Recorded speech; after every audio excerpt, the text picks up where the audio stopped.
Today we're talking about the second fundamental theorem of calculus, which is really the same as the original fundamental theorem, just looking at it kind of from the opposite perspective. So we're going to start by reviewing what really is the fundamental theorem of calculus. The fundamental theorem of calculus was pretty much how we took integrals in the last unit. Because we found an antiderivative for the integrand, we plugged in the upper limit of integration, we plugged in the lower limit of integration, and we subtracted. But I'm going to rewrite this just by adding f of a to both sides in a way that's going to be really useful to us this unit. So I'm going to say that f of b is equal to f of a plus the integral from a to b of f prime of x dx. Which is to say that the end value is given by the starting value plus the accumulation of some rate of change. And this is going to be a really helpful way for us to think about integrals, especially in this unit where we're studying accumulation functions. You can imagine, the rate at which water is dumped into a container. It follows this function. How much water is in the tank at time 10. Other accumulating things. It's very applicable to real life. And so I think before I really go on and give you the second fundamental theorem of calculus, I'm going to kind of give you a reminder about the derivative. So if we've got a function f of x, the derivative is, we know it's the slope of the tangent line. But the actual numeric value of the derivative, okay, so, it's the slope of the tangent line, whatever that means. And I'm sure in Algebra 1 we talked about slope a little bit this way, but, if this is, say, x equals 3, and this is f of 3, then the derivative is being the slope without regard to that's why I made the rest of the graph dotted, because I really don't care about it. The derivative is how much we expect f to increase when we increase x by 1. So that, if I were to, say, zoom in, if I went over 1 unit, I would go up dy dx units. Okay, and this is going to be useful to think about when it comes to actually do the second fundamental theorem, or realize why it works. Now in this unit, we're going to be studying functions defined by an integral. So, maybe I'll say that f of x is some function that's defined by an integral. The integral from 0 to x of some other function, g of t dt. And now we do need to use a different variable for g, but y'all have seen, it really doesn't matter what variable we call it x, we call it t, call it w, it doesn't matter. Okay? We need a dummy variable. And that's something that you will grow more comfortable with over time. And I'm going to sketch a graph of g. All right, there it is. And this is supposed to be a line segment and a semicircle. Okay, so this is the graph of g. Now, I think we should start by actually finding some values of these functions defined by integrals. Okay, and so I'm going to say f of 0. I'll start with an easy one. We may just see what f of 0 is without doing any sort of thinking too hard. It's going to be 0, yeah. Because f of 0 is equal to the integral from 0 up to 0, which is basically where we can stop and say that no matter what we're putting in as our integrand, it's going to come back 0. G of t dt. Okay, maybe I'll consider f of 3. And that's the integral from 0 to 3 of g. And, well, we're going to count the area from 0 up to 3, and that's going to be a rectangle. It'll be basically this area, and it'll be a 3 by 2 rectangle, which is going to be 6. And maybe I could ask about f of 5. Well, f of 5 is the integral from 0 to 5 of g. We can also find using geometry. It's going to be those 6 units plus the area of this semicircle. Now the area of this semicircle is going to be half of the circle that has radius 1. Right? Because the center of the circle would be right here. And it would have radius 1. So that's pi times 1 squared is pi. So I'm going to add pi over 2. So it's going to be 6 plus pi over 2. And that's how we would evaluate functions defined by an integral. And now that I know how to evaluate a function defined by an integral, I could maybe be interested in the derivative of a function defined by an integral. Okay, so again, I'm going to define f of x is equal to the area counting function that starts at 0 and goes up to, x of this g function.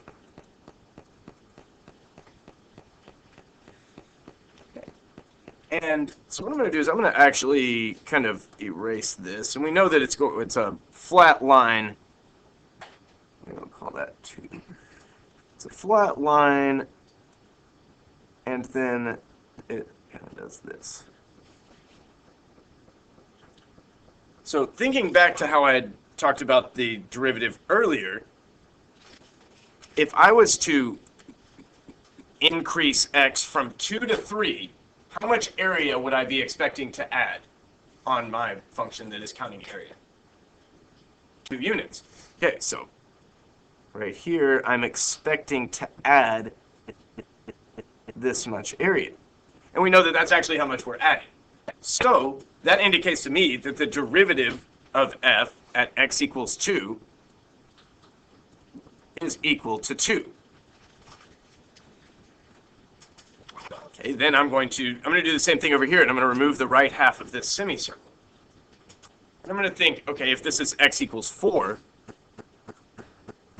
how much area am I expecting to add, just based on what I can see here, how much area I'm adding at this moment at x equals 4, how much area am I expecting to add when I move up from 4 to 5? Okay, so yeah, you might think you're expecting to add pi over 4 because you know that the thing is a semicircle. But the derivative, remember, it doesn't care what's happening after the point of tangency. So it's thinking, based on where I am right now, I'm thinking I'm going to be adding 1 unit of area. Okay, just because it's the height of the function. And so I'm going to say that f prime of 4 is equal to 1. And in general, I could say that the derivative of f at some point x is really just the height of the g function, right? How the y value on g. So that's really just g of x. And so what I'm going to do, and you'll see me this a few more times, is I'm just going to say that when we take the derivative, we're going to take that upper bound of integration, that is a variable, and plug it in wherever we see t, or the dummy variable if the dummy variable is not t. Okay, so f prime of x is equal to g of x.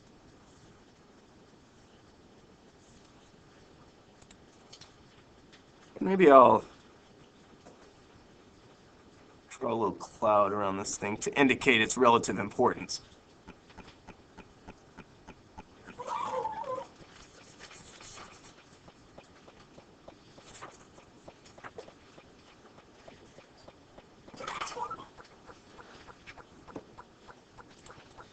And this is what I'm going to call the second fundamental theorem.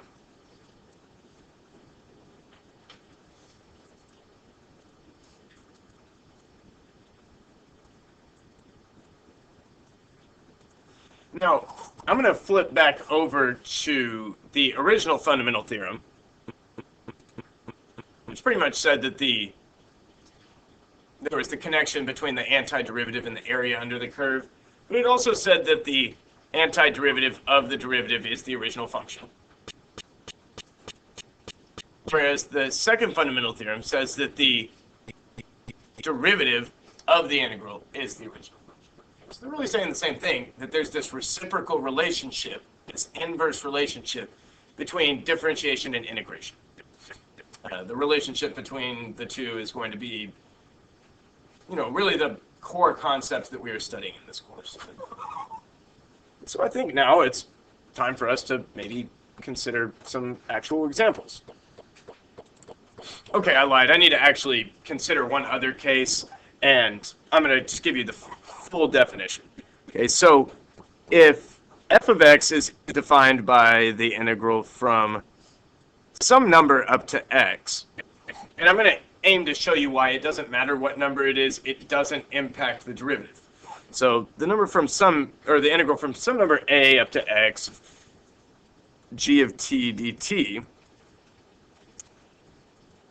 then we'll have the fact that f prime of x we get by taking this and plugging it in for t. And so if you're wondering, like, why does this work? Or why does it not matter what the lower bound of integration is? Well, let's just say that g has some antiderivative capital G. Well, we know how to take this integral. We're going to find an antiderivative. We're going to plug in the top, and we're going to plug in the bottom, and we're going to subtract them.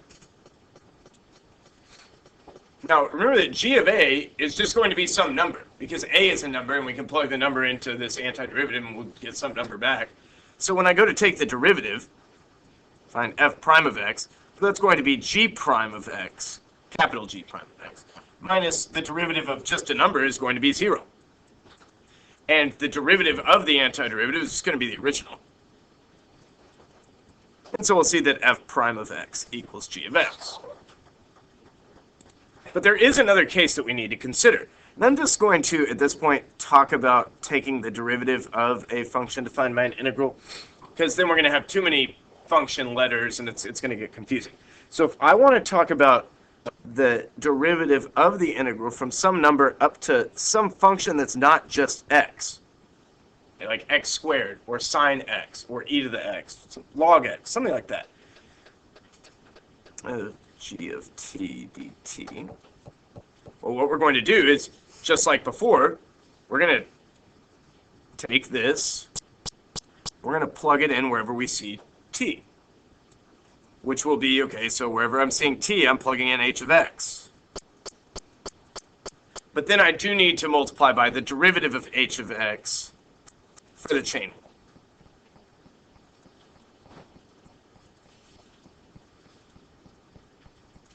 And now we are definitely good and ready to do some examples. Okay, so we'll start with an easy one. Just say, find the derivative question. Okay. So why don't y'all try this? See if you know what you're doing. See if you followed what I was talking about earlier. And just don't forget the chain rule, you know?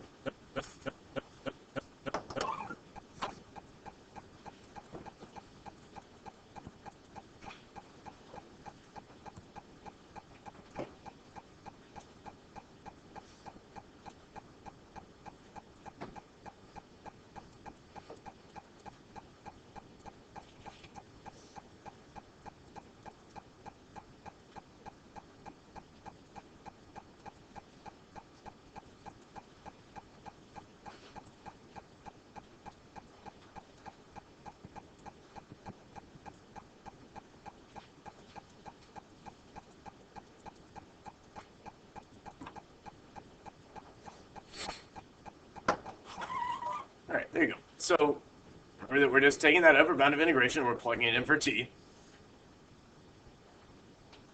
because the derivative of the integral is the integrand. And so on the left, I multiplied by 1 just to remind myself to use the chain rule. And even when we were new to the chain rule, you didn't see me just multiplying by 1 on the outside or anything. But this, it's such a common error to forget to multiply by the derivative when doing a second fundamental theorem problem where the upper bound is not just x, that I'm going to put that 1 there quite often.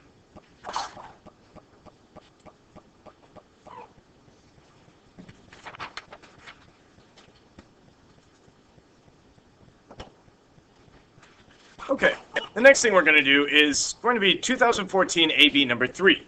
And you can find this, it's number 6 on your free response packet for this year. Okay, and it's going to tell you that g of x is a function defined by, the integral from -3 up to x of f, where f is the graph pictured over here.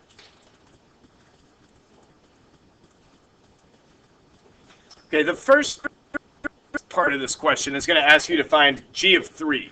But I'm actually going to ask you to find more than that. Because I'm extending this question. I'm going to ask you to find g of negative 3. I'm going to ask you to find g of 3. I'm going to ask you to find g of negative 5. Okay, so why don't y'all try that and just see if you're doing it right. If you're watching at home, you should pause the video because it's going to pop up in a few seconds.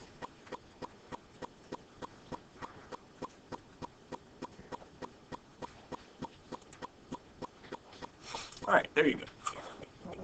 So starting with g of negative 3, g of negative 3 is the integral from negative 3 to negative 3 of some function, which is always going to be 0. There's going to be no area. G of 3, we're going to have to count the area starting from here at negative 3 and going all the way up until positive 3.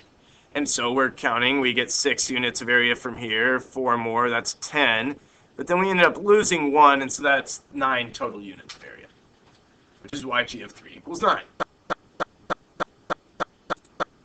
Then g of negative 5 is we're going to count the area from negative 3 to negative 5, which is counting backwards. Okay, so it's going to be the opposite of, what we would expect. So it's the area is 2 of that triangle, so g of negative 5 needs to be negative 2. Okay, the next thing I'm going to ask you about is, they're not asking you this question on the actual free response question, but, this is a natural next question, is what's the value of the derivative of g at these various x points? And so one of the things that they're looking for on the free response section on this type of question is they're looking for you to tell them very clearly that you know what the derivative of g is at any part throughout the question. That's oftentimes one of the points, is states that g prime of x equals whatever it is. So what is g prime of x in this case?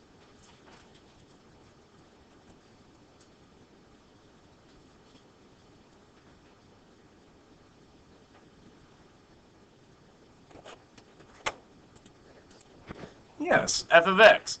Okay, so I'm going to say that this is f of x.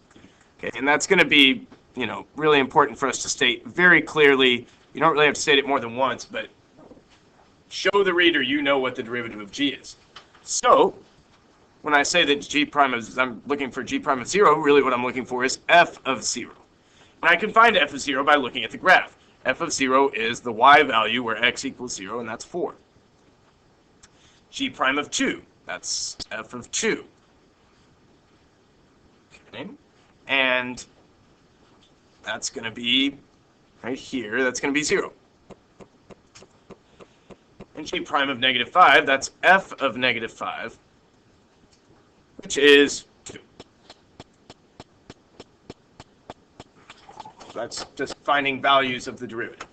In this case, there's like no chain rule implications because it's just x. Yes, exactly. If this had been from negative 3 to x squared, this would become a very different problem.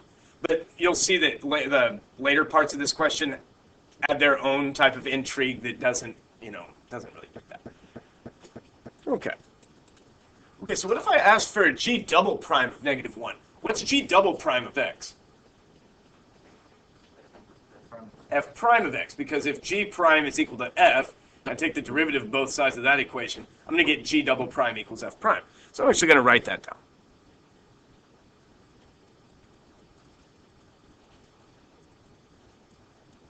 Okay, and then g double prime of negative 1 is going to be f prime of negative 1, which is the slope of f at x equals negative 1. So if that's right here, and we can calculate that using rise over run. And so going from negative 3 to 0, I rose by 4 when the x increased by 3. So I'll say that the derivative of f at negative 1, which is also the second derivative of g at negative 1, is positive 4/3.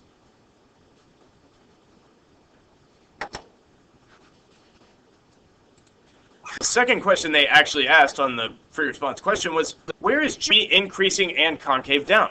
Well, I'm going to recommend that you kind of unpackage that question. Okay, so I'm going to say that g increasing is equivalent to g prime of x is positive, which means that f of x is positive. And now that's happening for all x from -5 up to +2.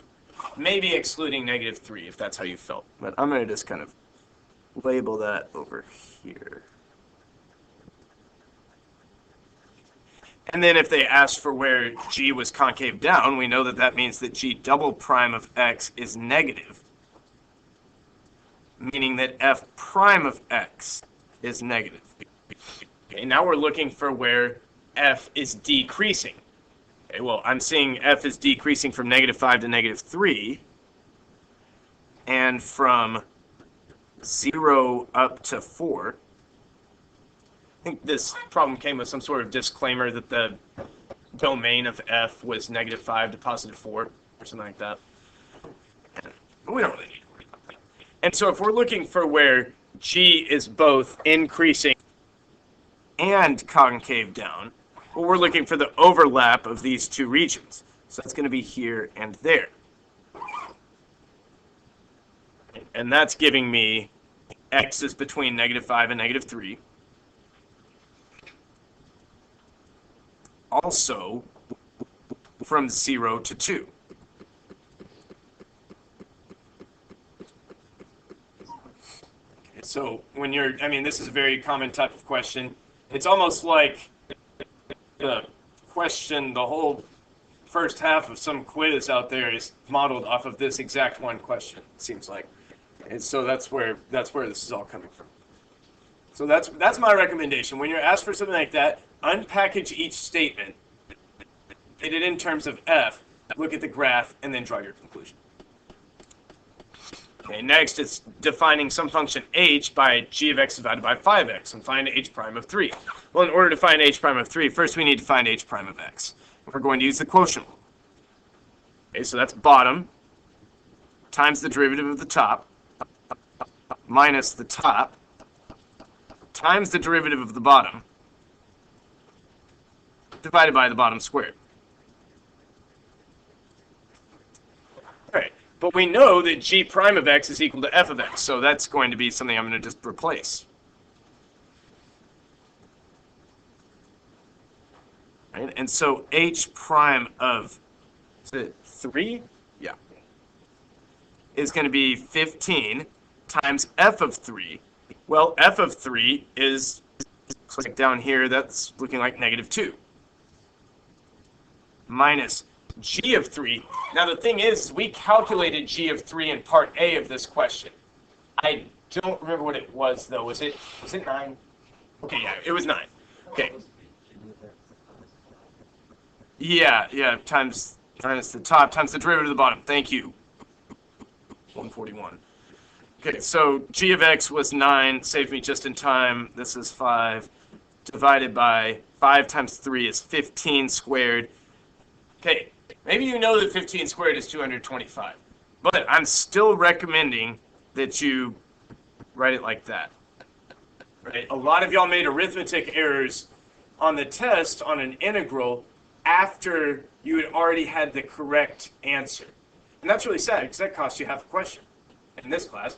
And it could, on the free response section, cost you the whole point of the answer. You know, and that's really sad. Okay, so we're going to stop here and not risk the arithmetic, right? There's enough errors to be made on this already. You know, maybe you forget to take the derivative of 5x when you're doing the quotient rule. That'll ruin your answer. And so you don't need arithmetic to ruin your answer too. Okay, the next question I'm going to ask is, write the tangent, write an equation for the line tangent to the graph of g at x equals 1. Well, we're going to need a point. It's going to be 1 g of 1. And I don't think we actually found the value of g of 1. So I'm going to do that. And no, we did. G of 1 is 9. Oh, no, that was in yesterday's section. I found that. But what happens is, over here, this is a positive 1, making this 3. And so it ends up being 9 all the same because of the symmetry of the graph. Okay, so g of 1 equals 9. The slope is g prime of 1 equals f of 1, which is 2. So the equation is y minus 9 is equal to 2 times x minus 1. All right, I'm changing part D a little bit so that it's more interesting to what we're doing today. And I'm going to say let p of x equal g of x squared minus x and find p prime of x. All right, well, I'm going to actually write an equation for p of x. Remember that g is the integral from -3 to x. So wherever I see x in the formula for g, I'm replacing it with x squared minus x. So this is from -3 up to x squared minus x of f of t dt.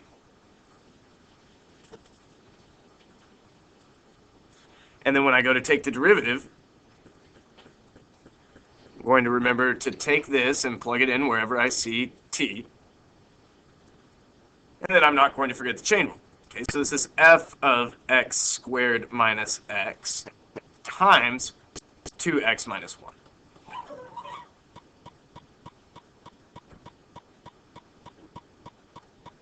Now, I would recommend, if you're going to do these free response problems to help you study, I would recommend doing part D as it was requested initially.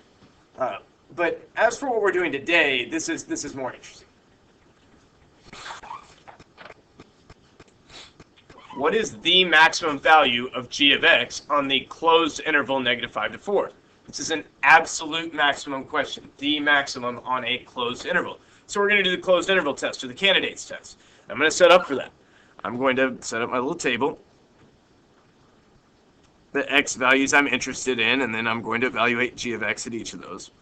Now, the x values I'm interested in are the endpoints and the critical points. Now, the critical points are where g prime either equals 0 or is undefined. G prime is f of x, so I'm looking for where f is equal to 0. And that's going to give me x equals -3 and x equals 2.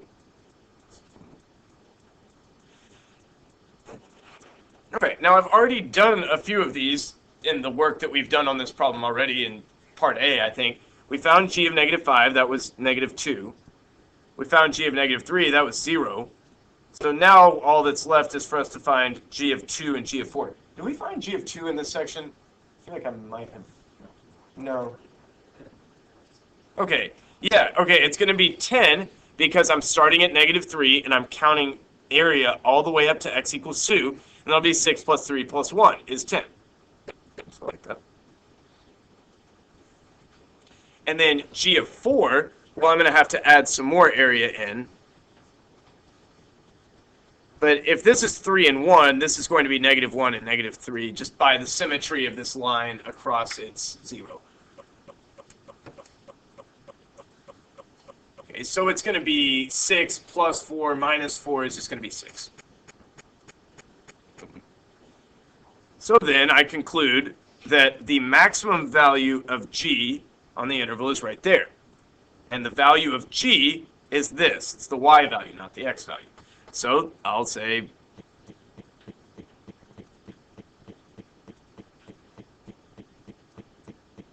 the maximum value of g on the interval -5 to 4 is 10.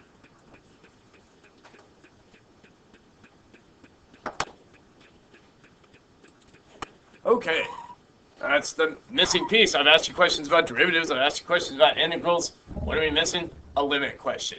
Okay, so find the limit as x approaches 0 of g of x minus 6 divided by x. What is my first recourse when encountering a limit question? Just plug it in. Okay, so maybe we'll be lucky, and this time it won't come back 0 over 0. Okay, so this is going towards g of 0 minus 6 divided by 0. Oh, that doesn't look good. And so g of 0 is 6. 6 minus, okay, so this is 0 over 0. So what am I going to use? L'Hopital's rule. Okay, so I'm going to use, yes, L hospital rule. All right, so I'm going to use L'Hopital's rule, where this is going to become equal to the limit as x approaches 0 of the derivative of the top, which is g prime of x minus 0, divided by the derivative of the bottom, which is the derivative of x, just 1. Okay, now I'm going to try again. Well, g prime of x is equal to f of x. I know that. So this is going to be f of 0 divided by 1. F of 0 is 4. So that's going to be the value of 4. Okay, so we can ask L'Hopital rule questions with functions defined by an integral. And I'll tell you, just a piece of advice, if you ever see a limit question where there's an integral in either the top or the bottom of the fraction, it's going to be a L'Hopital's rule question. That's one I've been seeing quite a bit the past couple of years. I've been looking closer, but I've kind of run into a few of them. And the question was, do we still need to show that it goes to 0 over 0? Absolutely. We need to show that it's going to 0 over 0 or infinity over infinity, and we need to state explicitly that we're using L'Hopital's rule. Okay, now we're given the picture of a graph of some function, and we're going to define f to be the integral from 0 up to x of that function. So the first thing we need to do is show the reader that we know what the derivative of f is. So I'm going to explicitly say that f prime of x, so I'm taking this, I'm plugging it in for t, and I'm not forgetting the chain rule. So this is g of x multiplied by 1. Okay, and I'll just get rid of that. So f prime of x equals g of x. All right. So now we're going to ask kind of these maximum, minimum, increasing, decreasing, concave up, concave down questions. All right, so where does G have a relative maximum or a minimum? I know when we did that question on the free response about increasing concave down, I encouraged you to unpackage that statement. Okay, so I'm going to do that. We're going to say, well, G has a relative maximum or minimum wherever G prime has a sign change. And we know that G prime is F. Or no, F prime. And that's why I switched it, is because, you don't want to get too stuck with F being the integral of G or G being the integral of F. So where does F have a relative max or min? Wherever F prime has a sign change, which is where G has a sign change. All right, now, I'm going to say, well, G has a sign change at B, and G goes from positive to negative, which means F prime goes from positive to negative, meaning F goes from increasing to decreasing, which is a relative maximum.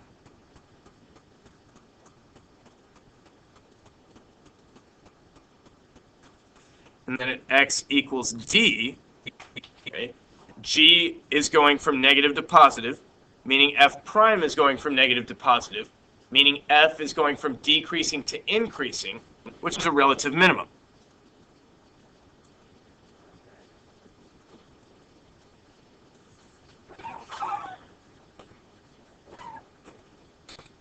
Next, I'm asking, where does F have a point of inflection?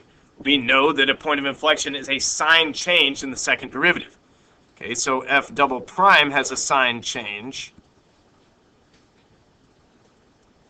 when, well, we don't have an equation for F double prime, but we can see that if F prime is G, F double prime will be G prime. So G prime has a sign change, meaning that G is going from increasing to decreasing or decreasing to increasing. What x values are you seeing that satisfy a sign change in G prime? Yeah, A and C.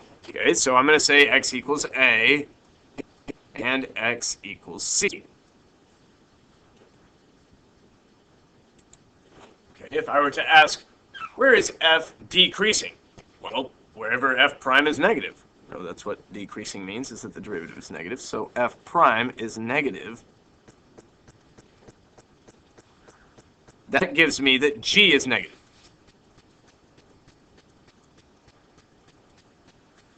Okay, and we know that G is negative wherever the graph is below the x-axis. And so that looks like between B and D.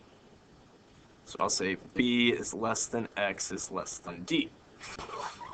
If they ask where F is concave down, I think I'm going to have y'all kind of look at that. Try it on your own. and see if you're doing it. See if you know what you're doing.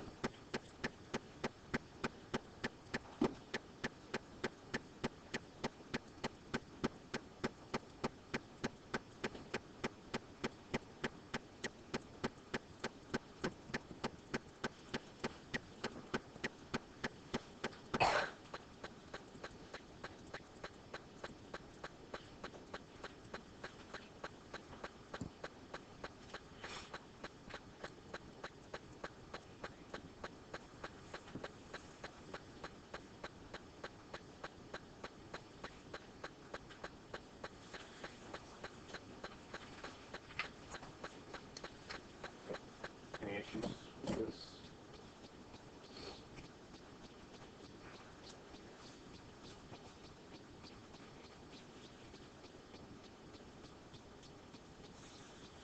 All right.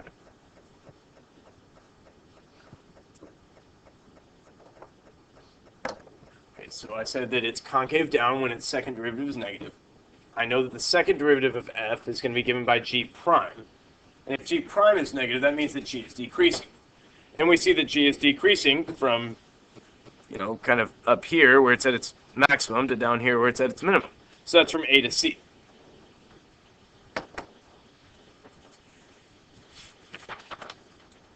All right, so we're going to define a function, capital F, by the integral from 14 up to x squared of t minus 100 dt.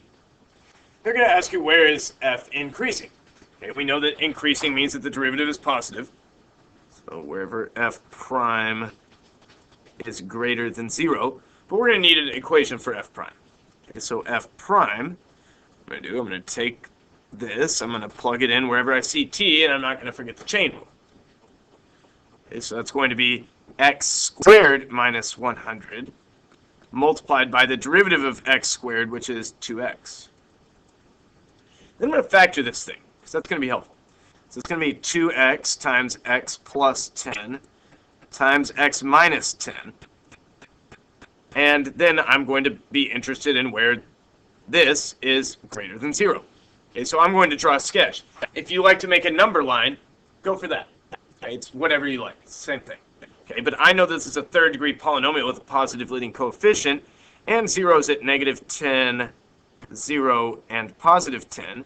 And I know what a third degree polynomial with a positive leading coefficient looks like. It's going to come from below. It's going to kind of do its thing. Since these are all single roots, they're all passing through confidently. And I can see where this is positive pretty easily. I'm going to say that it's positive through here and over here as well. So that's from negative 10 up to 0, also from 10 to infinity.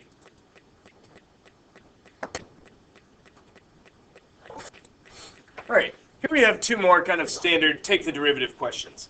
And so the first one, I feel like y'all could maybe even do mentally. So I'll freeze it, and y'all just think about what you would expect the answer to be, and then see if you're right.